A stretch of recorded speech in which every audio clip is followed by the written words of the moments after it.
રામ કહેતા આરામ મળે, રામ કહેતા વિશ્રામ મળે, રામ કહેતા દુઃખ દૂર થાય, રામ કહેતા સુખ ભરપૂર થાય, રામ કહેતા આત્માનું હિત થાય ને રામ કહેતા પરસ્પર પ્રીત થાય, રામ કહેતા મન હર્ષિત થાય ને રામ કહેતા તન પુલકિત થાય. એવા મર્યાદા પુરુષોત્તમ ભગવાન શ્રી રામનો પ્રાગટ્ય દિવસ એટલે રામનવમી. અને ભય પ્રગટ કૃપાલા દીન દયાલા કૌશલ્યા હિતકારી હર્ષિત મહતારી મુનિમનહારી અદ્ભુત રૂપ વિચારી લોચન અભિરામા તનુ ઘનશ્યામા નિજ આયુધ ભુજચારી અને ભૂષણ બનમાલા નયન વિશાલા શોભા સિંધુ ખરારી કહ દુઈ કર જોરી અસ્તુતિ તોરી કઈ વિધિ કરો અનંતા અને માયા ગુણ જ્ઞાના તીત યમાના વેદ પુરાણ ભનંતા કરુણા સુખ સાગર શબગુણ આગર જય ગા વહી શ્રુતિ સંતા સો મમ હિત લાગી જન અનુરાગી ભયો પ્રગટ શ્રી કંતા બ્રહ્માંડ નિકાયા નિર્મિત માયા રોમ રોમ પ્રતિભેદ કહે મમ ઉર્ષો બાસી યહ ઉપહાસી સુનત ધીરમતિ સ્થિર ન રહે ઉપજા જબ જ્ઞાના પ્રભુ મુસ્કાના ચરિત બહુવિધિ કિન્ન ચહે કહી કથા સુહાઈ માતુ બુજાઈ જય પ્રકાર સુત પ્રેમ લહે માતા પુની બોલી સોમતી ડોલી તજવું તાતીય રૂપા કી જય શિશુલીલા અતિ પ્રિય શીલા ય સુખ પરમ અનુપા સુની બચન સુજાના રોદન ઠાના હોય બાલક સુર ભૂપા ય ચરિત જે ગાવહી પ્રભુપદ પાવહી તે ન પરહી ભવ કૂપા. ભગવાન શ્રી રામનું આખું જીવન અને કવન આપણા માટે પ્રેરણાદાયી છે. સંતોના અને યજ્ઞોના રક્ષણ માટે તાડિકા રાક્ષસીને મારનાર રામ હોય કે પછી પોતાની ચરણરજથી અહલ્યાને તારનાર રામ હોય, પિતાની આજ્ઞા પાડવા 14 વર્ષ સુધી ઉઘાડા પગે વનગમન કરનાર રામ હોય કે પછી વનના રાક્ષસોથી ઋષિમુનિઓને અભય વરદાન આપનાર રામ હોય, વાલીને મારનાર હોય કે નવધા ભક્તિ ગાયને શબરીને તારનાર હોય, હનુમંતને ગળે લગાવી ભાઈ ભરત જેટલું સન્માન આપનાર રામ હોય કે પછી વિભીષણને લંકાનું રાજ આપનાર રામ હોય, રાવણને મારીને મોક્ષ આપનાર રામ હોય કે કેવટને મિત્ર બનાવી ભેટનાર રામ હોય. શ્રી રામના વાણી વર્તન અને વ્યવહારમાંથી જીવન જીવવાના અનેક સૂત્રો મળે છે.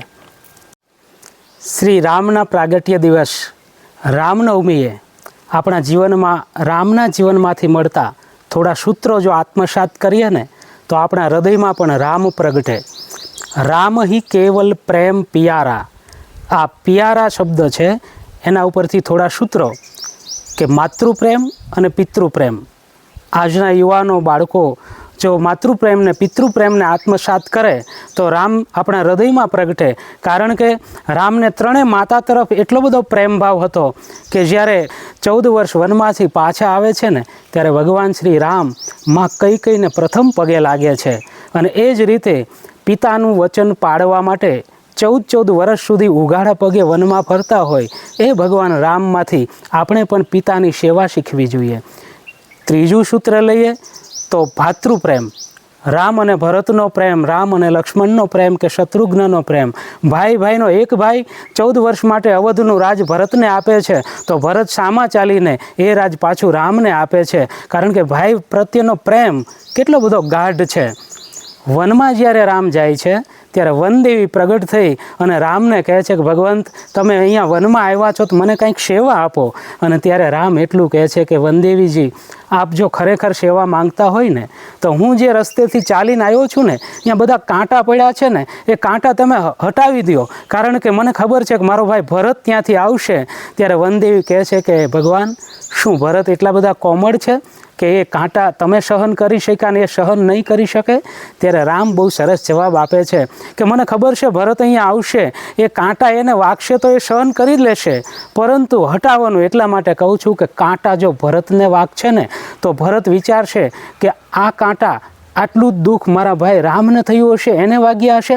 આવા વિચારથી ભરત મૂર્છિત થઈ જશે. આ છે રામનો ભાઈ પ્રત્યેનો પ્રેમ. અને 14 વર્ષ વનમાં જ્યારે ગાળતા હોય તાપસ બેસ વિશેષ ઉદાસી 14 વર્ષ રામ બનવાસી, ત્યારે પત્ની પ્રેમ. રામે આજીવન એક પત્ની વ્રત ધારણ કરીને માં ભગવતી સીતાને પોતાના હૃદયમાં સ્થાન આપ્યું છે. ત્યારે એ જ્યારે રાવણ અપહરણ કરીને લઈ જાય છે ત્યારે લંકા ઉપર સેતુબંધ બાંધીને લંકામાં જઈ રાવણને મારી અને માં જાનકીજીને લાવે છે. આ પત્ની પ્રેમ છે. એ જ રીતે સંત પ્રેમ કે માયાને મમતા તણા જેને હૃદય લાગ્યાન રોગ, માયા ને મમતા તણા જેના હૃદય લાગ્યા ન રોગ એ સંત સમરવા જોગ દિવસ ઉગે દાદવા. અને રામચંદ્રજી પણ એ નવધા ભક્તિ સમજાવે ત્યારે પ્રથમ બોલે છે કે પ્રથમ ભક્તિ સંતન કર સંગા દૂસરી મમરતી કથા પ્રસંગા.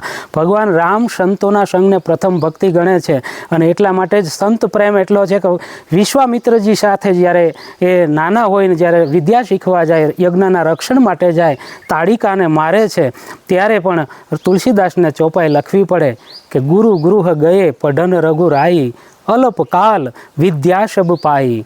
અને જ્યારે ભગવાન રામચંદ્રજીની વાત ચાલતી હોય, પ્રેમની વાત ચાલતી હોય ત્યારે વતન પ્રેમ, અવધ પ્રેમ પણ એટલો જ છે. એમાંથી આપણે પણ આપણા વતનને, આ રાષ્ટ્રને પ્રેમ કરતા થઈએ. લક્ષ્મણજીને રામ જ્યારે લંકા પોતાના કબજામાં આવે છે ને ત્યારે કહે છે અપી સ્વર્ણમય લંકા નમે લક્ષ્મણ રોચતે. અપી સ્વર્ણમય લંકા નમે લક્ષ્મણ રોચતે જનની જન્મભૂમિ સ્વર્ગાદ અપી ગરીયસી. આ જન્મભૂમિ મને સ્વર્ગ કરતાં પણ વાલી છે. અને બીજો પ્રેમ છે પ્રજા પ્રેમ. રામને તમામ અવધની પ્રજા એટલો બધો પ્રેમ કરે છે અને રામ પણ પ્રજાને એટલો બધો પ્રેમ કરે છે કે સાચા આદર્શ રાજા બને છે. અને આજે પણ કહેવાય છે રાજ્ય હોય તો રામ રાજ્ય જેવું હોય. 14 વર્ષ જ્યારે અવધ છોડીને વનમાં જાય છે ત્યારે આખા અવધની પ્રજા રામની પાછળ જાય છે. એમને સૂતી મૂકીને રામ પછી વનમાં જાય છે ને ત્યારે એ પ્રજા 14 વર્ષ સુધી અવધમાં કોઈ ઉત્સવ ઉજવતી નથી. આ છે પ્રજા પ્રેમ. અને પશુ પક્ષી પ્રત્યેનો પ્રેમ તો રામે તો છેક પશુથી ચાલુ કરી, જટાયુથી ચાલુ કરી અને જાંબુવનજી, રીંછ, વાનર સૌને એટલો બધો પ્રેમ કર્યો છે કે સૌને સાથે લઈ અને દરિયા ઉપર જ માત્ર સેતુબંધ નથી કર્યો, પરસ્પર હૃદયના પણ રામે સેતુબંધ કરેલા છે. એ જાંબુવાનજીને તો એમણે પિતા જેટલું સ્થાન આપ્યું છે. ભક્તો પ્રત્યેનો પણ રામનો પ્રેમ કેવો? ભક્ત પ્રેમ માટે ખાલી એટલું જ કહું કે રામે મીઠા બોર નથી ખાધા, રામે શબરીના એઠા બોર ખાધા છે. શબરીના એઠા બોર ખાઈને માં શબરીને નવધા ભક્તિનું જ્ઞાન ભગવાન શ્રી રામ આપે છે. તો હનુમંત અને ગુરુને ગળે લગાવી અને તુમ મમ પ્રિય ભરત સમભાઈ, ભરત જેટલા વહાલા છો એટલો પ્રેમ કરે છે.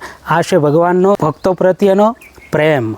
અને પ્રેમની વાત ચાલતી હોય, ભક્તોની વાત ચાલતી હોય ત્યારે ભગવાન શ્રી રામનું જીવન કવન એટલું અણિશુદ્ધ છે કે એમાંથી આપણે અનેક સૂત્રો આત્મસાત કરી રહ્યા છીએ. ત્યારે ઈશ્વરદાસજી મહાત્મા લખે કે રામ જપંતા રાજશ્રી રામ ભણંતા રીધ. રામ જપંતા રાજશ્રી રામ ભણંતા રીધ. અને રામ નામ સંભાળ કે પાયો જે નવનીધ. અને રામ સંજીવન મંત્ર હે આળસ મકર જાણ. જો તું ગુણ જાણે નહીં તો પૂછે વેદ પુરાણ. આવા ભગવાન શ્રી રામ સ્વમુખે કહે છે કે મમ ગુણ ગાવત પુલક શરીરા ગદગદ ગીરા નયન બહ નીરા. કામ આદિ મદ દંભ ન જાતે તાત નિરંતર બસમે તાકે. કામ ક્રોધ લોભ જેના હૃદયમાં નથી ને એના હૃદયમાં હું વસું છું એવું ભગવાન શ્રી રામ કહે છે. રામ નામને સમજવા માટે સજ્જનો પાસેથી સાંભળેલું એક નાનકડું દ્રષ્ટાંત કાફી છે. રામે જ્યારે દરિયા ઉપર સેતુબંધ બાંધ્યો છે ત્યારે રાવણની સભામાં સોપો પડી ગયો છે. મંત્રીઓ અને સૈનિકોમાં નિરાશા ઘેરાઈ ગઈ છે. ત્યારે એક મંત્રીએ આવીને રાવણને કીધું કે મહારાજ, સૈનિકો બધા નિરાશ છે, સેનાપતિઓ પણ નિરાશ છે, કારણ કે રામના નામે પાણી ઉપર પથ્થરા તરે છે ને એ જોઈને સૈનિકોને લાગે છે કે એ રામની સામે આપણી સેના કેવી રીતે ટક્કર ઝીલશે. ત્યારે રાવણે પણ એક ઉપાય અજમાયો. રાવણે કહ્યું કે દરિયાના કાંઠે સેનાપતિઓને સૈનિકોને ભેગા કરો, રામના નામે પથ્થર તરે ને તો રાવણના નામે પણ પથ્થર તરે. અને ત્યારે દરિયાના કાંઠે સૌ સેના ભેગી થાય છે. રાવણની સેનાના મોટા મોટા યોદ્ધાઓ, સેનાપતિઓ દરિયાના કાંઠે હારબંધ ઊભા છે. અને રાવણ આવીને કહે છે કે તમે રામના નામથી પથ્થર તરે એમાં આટલા મૂંઝાઈ શું ગયા છો? મારા નામથી પણ પથ્થર તરે. એમ કરી અને રાવણે એક પથ્થર હાથમાં લીધો, એની ઉપર રાવણ લખ્યું અને પથ્થરને રાવણે જ્યાં પાણીમાં મૂક્યો ત્યાં રીતસર પથ્થર તર્યો અને ચારે બાજુ લંકેશનો જયનાદ થઈ ગયો. સૈનિકોમાં આનંદ આવી ગયો, સેનાપતિઓ હર્ષિત થઈ ગયા કે હવે તો અમે યુદ્ધ જીતી જ જઈશું. એ વાત પૂરી થાય છે. સાંજ પડે છે અને સાંજે મંદોદરી રાવણને એકલા હોય ત્યારે પૂછે છે, ભગવંત તમે કહો છો તમારા નામે પથ્થર તર્યા, પણ હું વિશ્વાસ રાખતી નથી, મને વિશ્વાસ નથી. રાવણ કહે છે કે બધાય કહે છે ને બધાએ જોયું છે, મારું નામ લખ્યું ને પથ્થર તર્યો, પણ મંદોદરી કહે છે કે નહીં, મને વિશ્વાસ નથી. સ્વામિનાથ જે હોય તે સાચું કહો. ત્યારે કોઈ હતું નહીં, એકાંત હતો ને રાવણે મંદોદરીને એટલું કીધું કે મને ખબર છે મારા નામે પથ્થર ન તરે, પણ એ પથ્થરને ઉપર રાવણ લખી અને પાણીમાં મૂક્યો ને ત્યારે મેં પથ્થરને કહ્યું હતું કે જો તું તૈર નહીં ને તો તને ભગવાન રામના સોગંદ છે, અને એટલે પથ્થર તર્યો. જેના સોગંદથી પણ પથરાવો તરે એનું નામ લેવાથી આ માણસની જાત પણ તરી જાય, આ ભવસાગર પણ તરી જવાય. માટે સૌ રામને ભજીએ. જય સિયારામ.